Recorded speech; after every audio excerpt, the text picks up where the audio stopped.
Chief Executive Officer for the Wellbeing Trust. He's going to speak about building healthy communities for impact at scale. Tyler. Thank you so much, Holly. You're so dear. Okay, go ahead. Good morning. I grew up in the mountain west of the United States, and the Shoshone people on whose land we are used to teach us that it is good that we are here together. It is good that we listen and that we learn and that we lead together. We're better together, wiser together, and we need each other as we deepen our own healing journeys. They'd say it was good that we remember that whatever may divide us, that which connects us is greater still. And it is good that you're here. It matters that you are here to bring your lived experience, your trauma, your losses, your grief, as well as your joys and your celebrations and the gifts that you have. Not only because that is what we need to be able to lead effectively, but that's what all of us are needing in our own healing journey. It matters. I stand before you as the CEO of a large national philanthropy with a mission to advance the mental, social, and spiritual health of the United States. And I'm going to talk about that in a minute. But it wasn't always looking so promising. At 14, struggling with some significant family issues and substance misuse, my friends and I finally got arrested and found ourselves on our way to jail for what was hurting us and hurting our community. And it was in a small rural community, and I remember the community meeting really well with the principal and the police chief and all the community members there, our parents. It was the most shameful moment of my life. Well, among them, I had a few. And the principal of the school stood up in front of the community and said, any kids that would do this to this school and this community need this school and this community. And we didn't go off to reform school, and we weren't sent to jail, and it took us 2.5 years to pay back the damage of the vandalism that we did, to make restitution, to reconcile ourselves with our communities. And at the end of that, our records were expunged for the felonies we committed. And we went to college, and I stand before you here because community saved my life. So I want to talk with you about community.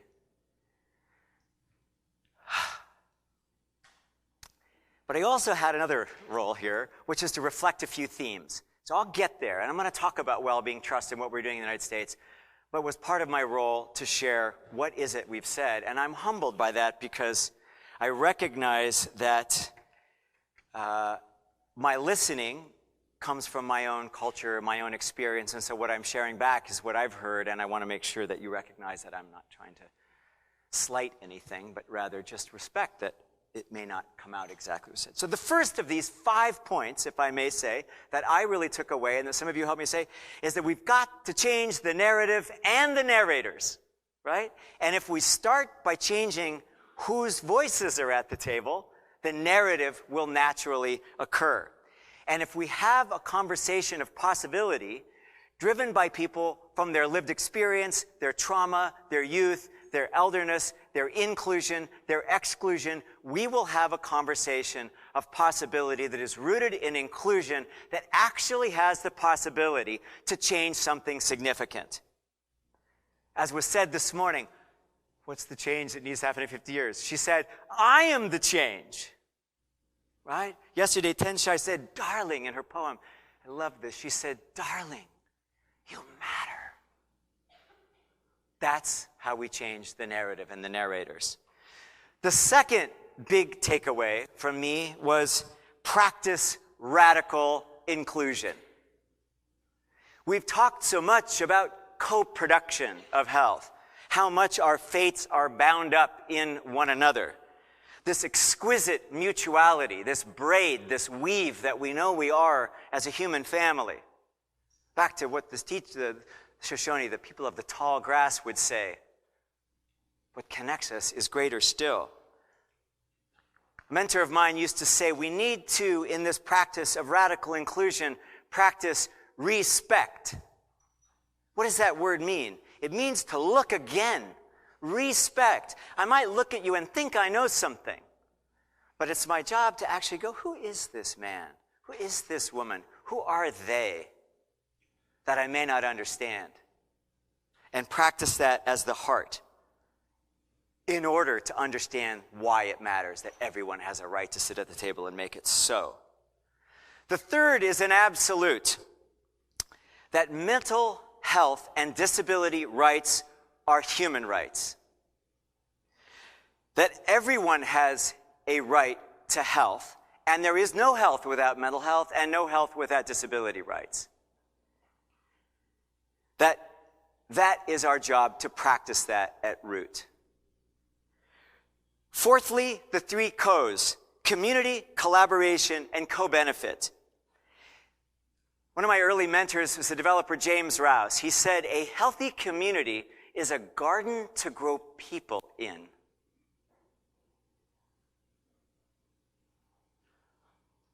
Community's close to home. It's most relevant. It's where our culture is. It's where the assets lay. It's where the joy is. It's what's within reach. It's what we can do something about. It's what everybody has the possibility of actually doing something. It's where our habitat is. Secondly, the collaboration element of this. We talk about collaboration, but we usually practice cooperation and coordination. Collaboration means we use our resources differently. You want to know whether collaboration is happening is, are we spending the money differently? Are we hiring differently? Are we doing things in a different way? Not just trading notes. And finally, co-benefit. A good solution solves many problems, right? When we create affordable housing with wraparound services that supports people of all abilities and life experiences, we heal, we create opportunities for food and for mentoring and for caring for the kids and caring for the elders, and we create the base for a healthy economy, right? Win, win, win. That's what we need to be able to practice. And finally, the big lesson was around leadership, right? Leadership's about power. Who's at the table? How are the issues framed? How does the discourse occur that sets priorities? And how are the resources allocated? That's what our job is of leadership, particularly those of us with privilege, to ensure that that actually happens in a different way, right? And to be boundary-crossing leaders, not only on the acute side of people having need in the times of crisis, but upstream on how the conditions are in the first place. T-minus 9 months in the womb, all the way to end of life. In our neighborhoods to global. The boundary-crossing leadership across political party, across generation, across geography. That trans leadership is what we are needing, right? So, those are the reflections I heard. My daughter is 26, right? She's the age of many of these young people that are in front of us. And she's been alive through much of my work in my place of service. And so, like a good daughter should, she brings home this report last year that says, Dad, you've been working to create healthy communities my entire life. And my reading here is that for the last 120 some years, lifespan has increased almost 24, 25 years. But you've been working on this my entire life, and now lifespans have decreased in the United States by the last 3 years. What have you been doing? Right? What have we been doing? on our watch. Right? That is where we begin. So in the United States, we know these are individual factors. Our loneliness, our isolation, our lack of belonging in a fragmented care delivery system that doesn't know how to look at the whole person or embrace it, in community conditions that routinely exclude by race, by gender, by geography, by walk of life, right? No wonder we have the diseases and deaths of despair. And no wonder we have outcomes that reflect the lack of systemic work. I will say that once you know that the work you're doing isn't producing outcomes, it's actually unethical to continue doing it the same way. And so here's our opportunity. Wellbeing Trust with the Robert Wood Johnson Foundation released a report a couple years ago called Pain in the Nation, chronicling the diseases and deaths of despair, alcohol, opioids, and suicide. But more importantly, it put forward evidence-based strategies at a call for a national resilience strategy, rooted in what do we know about loneliness and belonging and the isolation and the despair that is underneath so much of this, and these rates that have doubled in the last decade and are slated to double again, as you see on this map, if we don't do something about it. What are these massively entangled forces that are landing us where we are, and how do we understand them? From climate to addiction to our economy to economic inclusion to those who are experiencing homelessness. How do we sort of get our arms around this in a systemic way that we can do something that will actually add up? And what are the leverage points that can have the most promise? And what as leaders shall we actually advance that could take us there? So we're taking a systemic approach to this. Not only on the top bar saying, how do we shift our organizational practices? Because this means every one of us. How do we shift our organizational practices, our public policies, and our uses of private capital and capital markets to have enough dose, right? Reach, intensity, and duration to have a population level impact. But that means we've got to change our relationship and the very power dynamics I was reflecting earlier, which means we need to change how we're thinking, right? That's really the opportunity that's before us. So Wellbeing Trust was born just 3 years ago. The gift of the Providence St. Joseph Health System and its sponsors with the mission to advance the mental, social, and spiritual health of the country. And our target, our big, hairy, audacious goal, if you will, is to save 100,000 lives in this country from diseases and deaths of despair. Now, most of the time I sleep pretty well, but when I wake up in the middle of the night, my question is what we're doing with all of our partners, not just our little foundation, capable of actually moving that needle, right? Actually capable of that. And who am I as a leader? Who are you as a leader? What is it asking us, like the young people said, to step up so differently? So here's what we're doing. Number one, we've got to get the care right.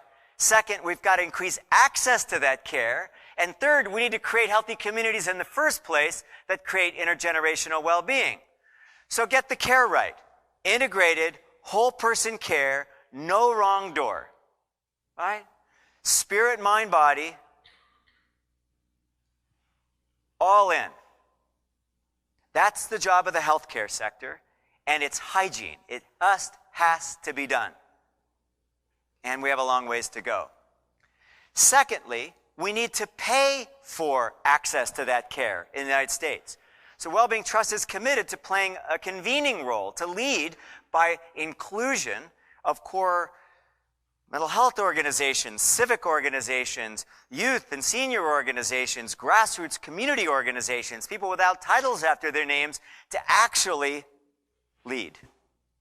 To leverage our philanthropic resources to trigger others to invest in a meaningful way and move government resources by de-risking strategies such that the public dollars can be spent in a meaningful way and link people and localize the work back in communities.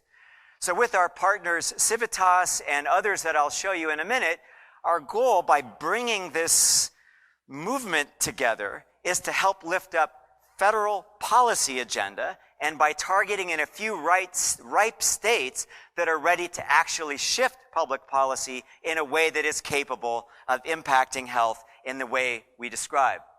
So we're working with the key partners in a place of convening to bring their leadership, their knowledge, their Hill relationships, their constituencies together in a meaningful way that is capable of creating change. And rooting that, not just in the Washington-based organizations, but in the natural transpartisanship of America's communities, rural and urban, in the pragmatism of communities whose goal is to just get stuff done, right? The practical stuff. That's not Republican, that's not Democrat, that's not the food fight we saw last night. That's actually what we do to come together, to do what we know we need to do, so that we are capable of creating a policy agenda that gets moved and the resources moved so that we can actually improve health. But thirdly, even if we get the care right, and even if we ensure that people have access to that care through the policy to pay for meaningful access to that care, affordable access to that care, we've got to address what creates the conditions in our communities in the first place that give rise to intergenerational well-being. We've got to meet basic needs for health and safety. We need to make sure that from early childhood all the way through end of life, we're creating opportunities for people to learn and grow and expand in our education systems and pay for teachers, and is all part of our learning agenda. We need to make sure that people have a living wage that allows them to support their family. Of course, we're talking in this room about serious mental illness, and we're also talking about increased rates of anxiety and depression and suicidal ideation and substance misuse. We shouldn't be surprised given the struggle that people have to actually make ends meet and raise their family in a way. We need affordable housing that is humane and safe, that creates safe places to actually live and be. A vibrant natural environment that are places to be in nature and learn from nature, as our elders were talking about yet this morning, and that address the environmental justice and toxic issues that belabor many of our communities of color. Reliable transportation to get us to work and school, and civic muscle, particularly in this democracy where our grassroots leadership and our local leadership is capable of bringing our might as citizens to bear in a radically inclusive way and building a portfolio around that. So we're building a national alliance, not only a policy front for mental health care, but around these co-benefit strategies that are part of that, and we ask that you join us in this. So that's what Wellbeing Trust is up to, not just as a foundation, but as a new national foundation informed by an advisory council and by the nation on what should we be. When the sisters made a $1 billion commitment in this mission that we're part of, they humbly said, what is your community strategy to deliver it? They also said, what's your strategy for LGBTQ? What's your strategy for radical inclusion? These women religious that gave this money and moved the money into this mission said, we want to see a strategy of radical inclusion that is rooted in the well-being of the most vulnerable among us. So in order to deepen that conversation, let's move into the questions. Just as Brian said, you have a prompt, hopefully is up on your app, and if not, begin the conversation at the table. You've got the questions here. Please turn to one another and begin on these two questions. What is required for you as a leader to have a wider, deeper impact on well-being and inclusion in your community or your organization or nation, depending on your level? And who are the partners and stakeholders in helping achieve that you need to engage? Please begin. Thank you.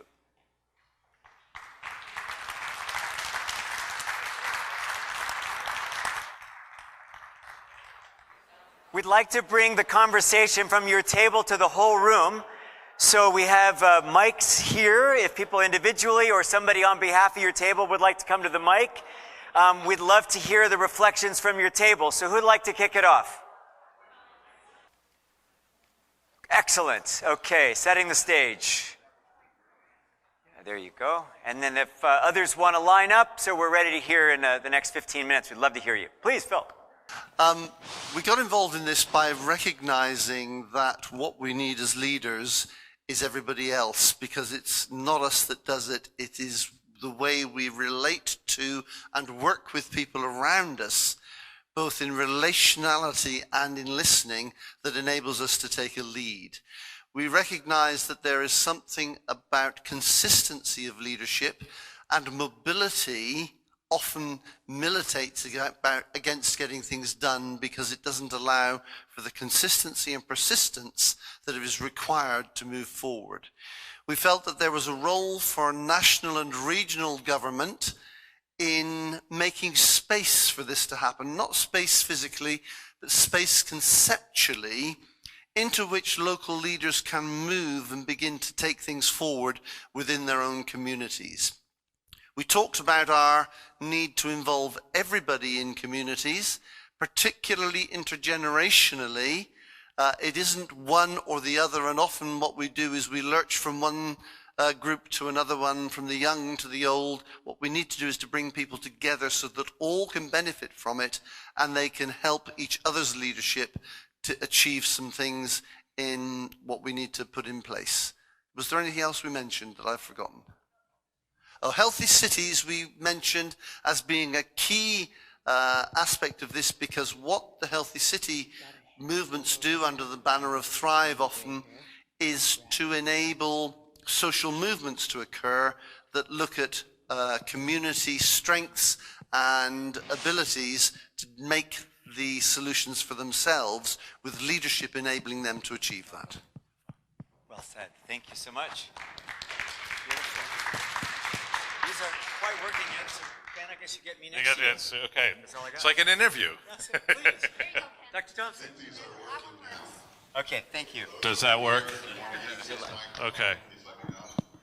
So at our small table, we discussed this issue, and I guess the first question is, what would be required for you as a leader to have a wider impact? And I think the place that we came to was that it was really essential that the leaders have a story that they are going to tell about the place that they are in that is compelling as to why there needs to be a change and what that change is going to look like. So an example of this is, and a focus that we're taking, for example, in Pittsburgh, is to really focus on child poverty as a story, and how it is important that in this new city that we've created with an inclusive economy, that we are actually looking to make sure that we are not creating a generation of children and youth who are actually going to be unable to participate in that new economy. That in fact what we're looking for is the creation of a capacity for all people to make the city thrive. So in that healthy city sense.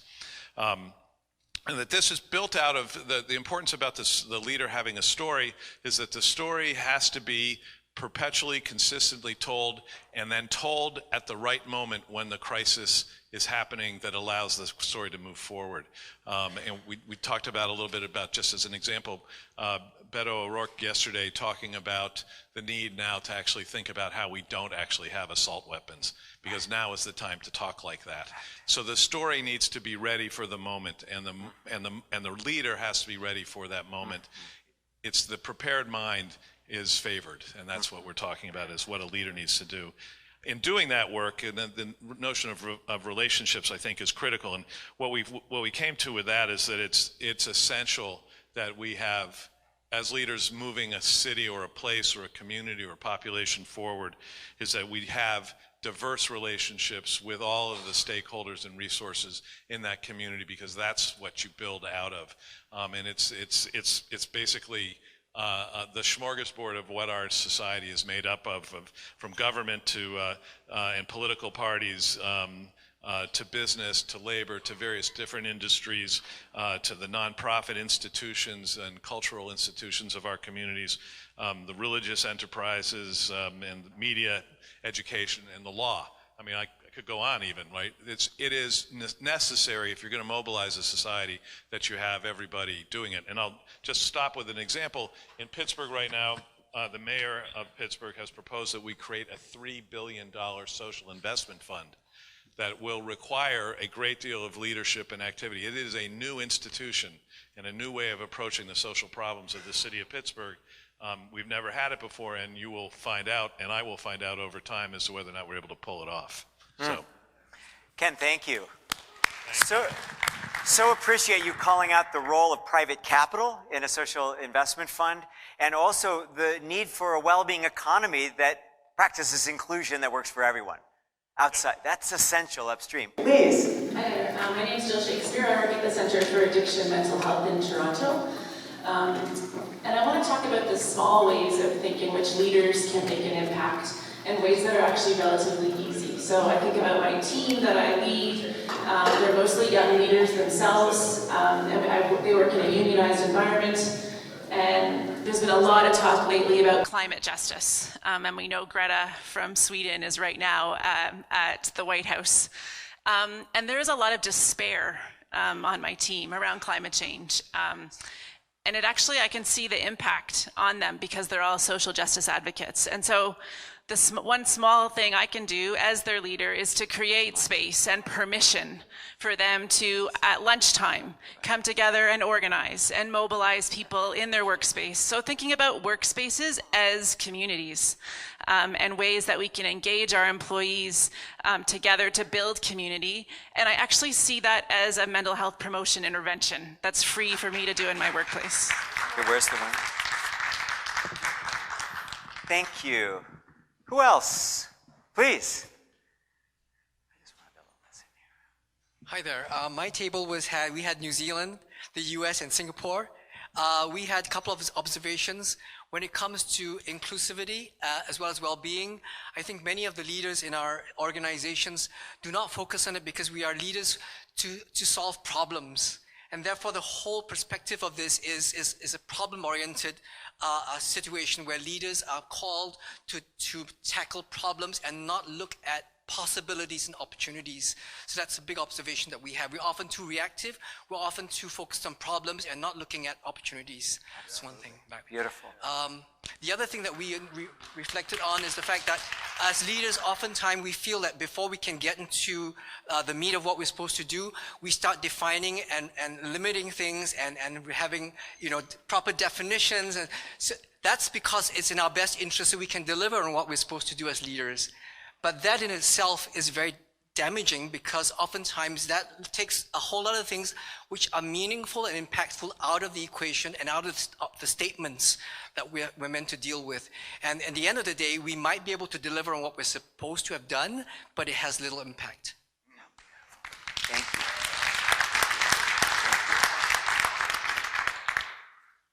Yes, please. Hi, my table left, but it wasn't because of anything I said.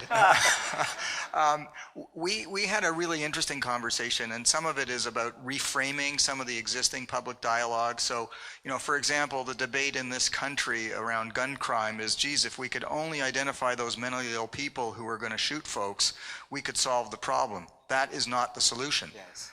You've got to ban weapons, you've got to change the dialogue, and we can't allow people with mental health issues to be stigmatized as the cause for such a social scourge. Here, yes. Thank you. Thank you.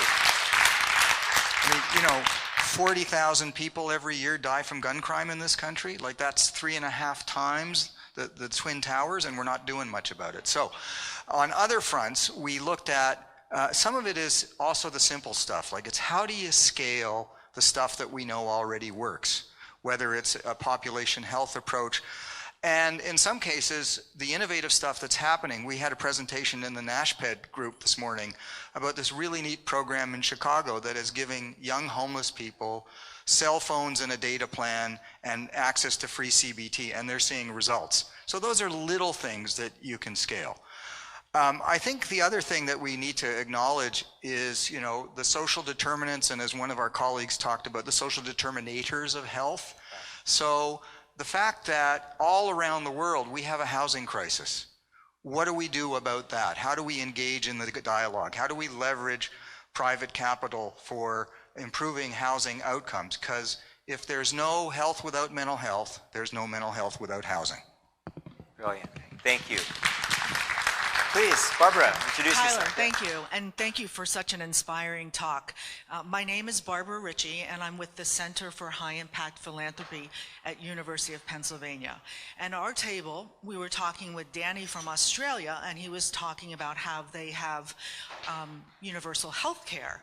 And yet in his church, they're really interested in helping those that are less privileged, and that they were able to raise a significant amount of money to help other communities, or even in their own community.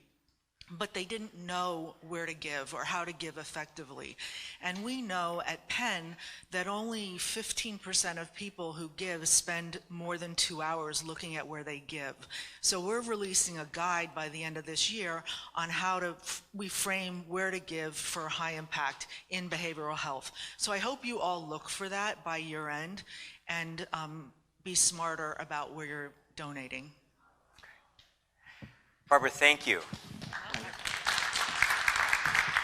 One of the things that some of you will look forward to is the Center for High Impact Philanthropy and the Healing the Nation policy strategy that I described, as well as mental health for us, are going to be joining forces here in the U.S. to actually help build the political will to not only move private capital, but public capital towards priorities that can have an impact. So thank you.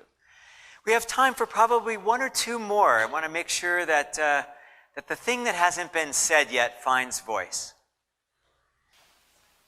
Hi, my name is René Kiet from the Netherlands, and on our table we discussed the need to work with people more widely because we're all too much restricted in our own roles, and so what we really need, mental health is just too big a topic for mental health providers alone, so you need a target there. And talking about, so we talked about stigma, for example, and from the point of mental health providers, traditionally this was looked upon something that evil society is doing to our poor clients. But there has been a study that in fact 25% of stigma experiences are experienced within mental health care. Mm-hmm. So if we don't start to change that ourselves, how can we expect the rest of society? So we really need a network approach for that, in an interdisciplinary and intersectoral approach.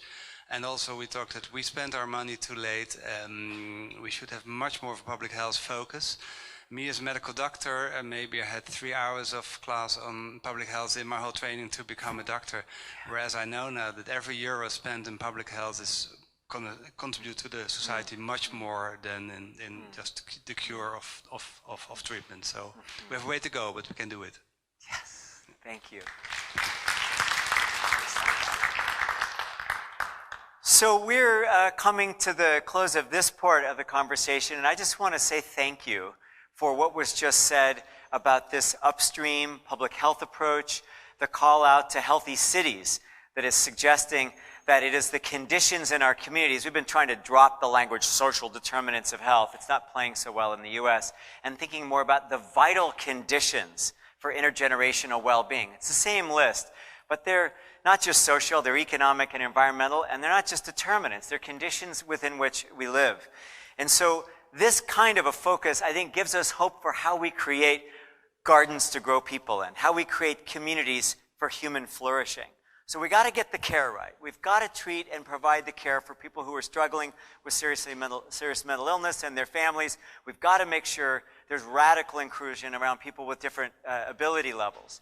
And there's something that we can do to build healthy communities for all of us. Because this isn't 1 in 4 and 1 in 5. This is 1 in 1. It's all of us. So I encourage you both here in the United States to join us at Wellbeing Trust and our partners in helping build the community and political will for a policy agenda that is worthy of who we are as leaders, that is worthy of who we are as professionals, and worthy of the call from our youth, the call from my own daughter to put in our own watch something that can have a change in our countries. We've actually stepped up as the U.S. lead or coordinator for the United for Global Mental Health and are going to be part of the Speak Your Mind campaign. You're going to be seeing more invitations for that at the United Nations General Assembly and the kickoff on September 23.